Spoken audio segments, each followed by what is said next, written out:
Именно так жители Гулрыбского района, в частности поселка Гудзера, вынуждены выходить из сложившейся ситуации. Уже почти месяц, как питьевая вода в их домах большой дефицит. Поэтому в ход идут ведра, бутылки, словом, сгодится любая емкость. Благо, во дворе стоит бак, который периодически наполняется водой. У бака выстраиваются целые очереди. Наверное, месяц где-то. Дают, выключают, не знаю. Где вот здесь наш бак. По чуть-чуть идет и набираем каждое утро, каждый вечер. Тащим сколько можем. У меня сын, вон, больной инвалид, тоже с одной рукой, но как-то себе хотим что-то делать дома, принести всю. Вода – это жизнь наша, правильно?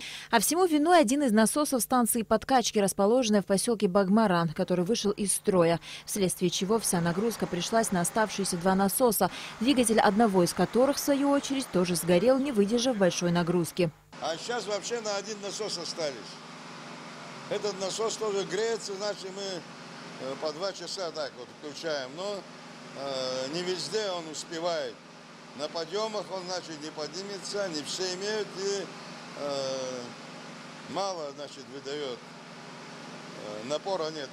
По словам начальника ЖКХ, необходимые запчасти уже заказаны, и в скором времени полное снабжение района водой будет восстановлено. Был вопрос поставлен администрации перед правительством.